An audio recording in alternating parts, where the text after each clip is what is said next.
뭘 그렇게 지금 바닥이니 아니니 그걸 어떻게 합니까? 저도 몰라요. 근데 2차 전지 섹터는요, 몇 년 기다릴 이유가 없어요. 제 경험으로 봤을 때는 2차 전지 조정이 길어도 6개월 이상 잘 갔던 적이 없어요. 더구나 올해 4분기부터 해서 내년 1분기까지 계약들이 계속 나올 거기 때문에 오히려 지금처럼 조정받고 있을 때 열심히 사모으셔야 된다. 800조 시장에서 한국 배터리 산업이 차지할 비중이 대략 한 400조 원. 그 400조 원 중에 양극재가 배터리 생산에서 필요한 비중이 대략 40% 이상이니까 그냥 보수적으로 40% 잡아서 160조 원. 네, 160조 원, 2030년 정도 가면 160조 원 정도 되는 거거든요. 에코프로 BM, 포스코 퓨처엠 정도가 한 60조 원 정도, 최소 60조, 70조 원 정도는 아마 공급해야 될 가능성이 높을 겁니다.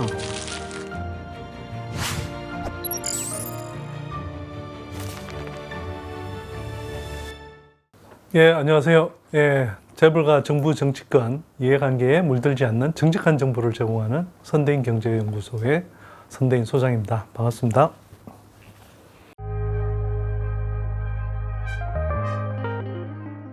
뭐 조정 없이 어떻게 계속 오르기만 합니까? 그리고 뭐 2차 전지만 많이 빠진 게 아니라 뭐 너나 할 것 없이 많이 빠진 것 같고요. 2차 전지가 그동안 또 많이 상대적으로 올랐기 때문에 뭐 빠진 측면도 있는데 사실 다른 섹터들은 거의 오르지도 못하고 계속 빠진 경우들에 비하면 저는 오히려 뭐 이런 조정 구간이 향후 추가 매수를 위한 굉장히 중요한 좋은 구간이다 이렇게 봅니다. 열심히 사야죠. 경기순환주는 뭐 잘못 사면 몇 년씩 기다려야 되는데 구조적 성장주는 그 뭐 일시적으로 좀 악재가 있어서 또는 뭐 시장 흐름이 좋지 않아서 주가가 조정받을 때가 그래도 길게 보면 사야 될 때다 라는 것이 사실 뭐 지난 거의 한 5년 이상 동안 계속 입증을 2차 전지 섹터가 해왔고요. 그리고 2차 전지 섹터가 아니더라도 구조적으로 이렇게 성장하는 기업들을 보면 보통 그렇게 조정이 왔을 때 사뒀더니 주가가 오르더라. 이런 것이 거의 뭐 비교적 되게 뚜렷한데 굳이 뭐 조정이 왔다고 겁먹을 이유가 뭐가 있습니까? 조정 왔을 때 더 열심히 사야 됩니다. 바닥이 언제인지는 저도 모르죠. 저는 뭐 이 매크로 흐름이 주식시장에 미치는 영향, 또 매크로 흐름이 개별 기업에 미치는 영향, 이걸 정확하게 예측해서 매매하는 건 굉장히 어렵다고 생각합니다. 특히 그건 뭐 기관들이야 워낙 이렇게 그 대기업들 중심으로 해서 대형주들 중심으로 해서 시시각각 변하는 어떤 매크로 흐름에 수익률이 이렇게 노출될 수밖에 없고 그렇기 때문에 그 사람들은 신경을 써야 되지만 개인 투자자들은 무차피 자기가 투자하는 것이 개별 기업 단위로 투자하는 거 아니에요? 그러니까 개별 기업을 투자하는 거잖아요. 물론 제가 이제 그 한 종목 한 종목만 투자하는 느낌으로 하지 말고 그 좋은 종목들을 잘 골라 담아서 포트 단위로 투자하라고는 하지만 그래도 기본적으로 무슨 매크로 흐름 또는 뭐 주가 지수 따라서 투자하는 게 아니거든요. 이걸 많은 분들이 자꾸 혼동을 하는데, 물론 이제 일시적으로는 매크로 흐름 때문에 또 이런저런 노이즈들이 발생하면 주가는 출렁이죠. 근데 결국 큰 흐름에서 보면, 특히 구조적 성장주인 경우에는 길게 보면 그 기업의 실력대로 따라가더라. 주가가 실적이 성장하는 만큼, 그 기업의 성장성이 강해지는 만큼 주가가 올라가기 때문에 그런데 계속 영연해 가면서 이렇게 투자하면 사실은 그 오판하기 십상인 거죠. 그래서 여러분들은 어차피 매크로 흐름을 통제 못 합니다. 그죠? 그런데 여러분이 어떤 기업이 좋은 기업인지, 이 기업이 지금 충분히 살만한 기업이어서 샀는지, 그래서 조정이 오면 10,000원일 때도 싸다고 생각해서 담았던 게 8,000원, 7,000원으로 떨어지면 더 매력적인 가격으로 더 담을 수 있는 기회를 주는구나, 이렇게 판단하면 되는 것이지 굳이 뭐 그 복잡한 판단을 할 필요가 없거든요.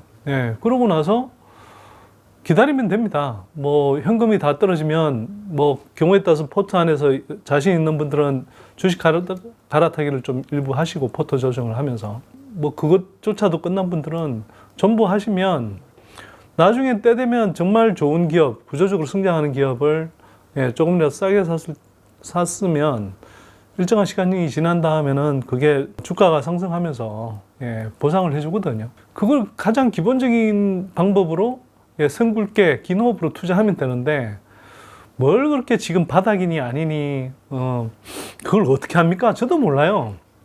내일이 바닥일지 뭐 3주 후가 바닥일지 한 달 후가 바닥일지 뭐 2달 더 갈지 이건 모릅니다. 그런데 2차 전지 섹터는요 몇 년 기다릴 이유가 없어요. 예를 들면 2021년 상반기 때 기계, 철강, 화학 뭐 이런 뭐 조선은 아니고 해운 뭐 이런 경기 순환주들 돌아가면서 막 그 주가 상승폭이 컸는데 그때 실적 좋아진다 하고 와 들어갔을 때 뭐 갑자기 피크아웃 논리가 등장하면서 거기 고점에서 물린 사람들이 되게 많을 거예요. 그런 경우는 보통 다시 그 고점을 회복하려면 최소 3, 4년 이상, 뭐 경우에 따른 5년, 6년 이렇게 걸려야 됩니다. 그런데 구조적 성장주는 제 경험으로 봤을 때는 2차 전지 조정이 길어도 6개월 이상 잘 갔던 적이 없어요. 더구나 올해 4분기부터 해서 내년 1분기까지 국내 배터리 산업에 굉장히 중요한 소재, 장비, 그 계약들이 계속 나올 거기 때문에 오히려 지금처럼 조정받고 있을 때 열심히 사모으셔야 된다. 그 여러분들이 뭐 한 달, 2달 내다보고 투자할 게 아니라 적어도 한국 배터리 산업의 빅뱅 폭발이 일어나는 2025년, 2026년 이 무렵까지 투자하실 분들은 지금 같은 조정기가 그래도 담을 때다. 그리고 비중이 적었던 분들은 지금 그래도 그나마 담아야 된다. 이렇게 생각하죠. 그게 어떻게 뭐 몇 년 안에 당장 200조가 되겠습니까, 그게? 네. 그게 배터리 산업이 계속 커지면 2030년 가면 전기차 그 판매 대수가 대략 5천만 대 정도 잡을 수 있고 그 5천만 대가 팔리면 대당 가격을 4천만 원 잡았을 때 5420 200조 2천조 원 시장이 생기거든요. 그 2천조 원 시장에서 배터리 산업의 규모가 대략 전기차 원가의 한 40% 되니까 248, 800조 원 정도의 시장이 생기고 그 향후에 이제 가파르게 성장하는 시장에서 중국 전기차 시장 외에 미국에서 대략 85% 매출 기준으로 유럽에서 55%, 60% 정도 그 다음에 중국 이외 나머지 미국, 유럽, 중국 제외한 나머지 국가들의 시장 점유율을 따지면 대략 한 50% 이렇게 잡아서 대략 최소 보수적으로 잡더라도 제가 볼 때는 중국을 포함하더라도 배터리 시장에 그 점유율이 대략 50% 가까이 나올 거라고 저는 생각하거든요. 충분히 나올 수 있습니다. 이건 뭐 제가 뭐 간략하게 설명을 드리지만 그러면 800조 시장에서 한국 배터리 산업이 차지할 비중이 대략 한 400조 원. 그 400조 원 중에 양극재가 배터리 생산에서 필요한 소재로서의 비중이 대략 40% 이상이니까 그냥 보수적으로 40% 잡아서 400조 원, 4416, 160조 원. 160조 원, 2030년 정도 가면 160조 원 정도 되는 거거든요. 근데 이거는 제가 전기차만 계산했을 뿐이지 여기에 지금 ESS가 생기는 거, 그거 다 제외한 거고요.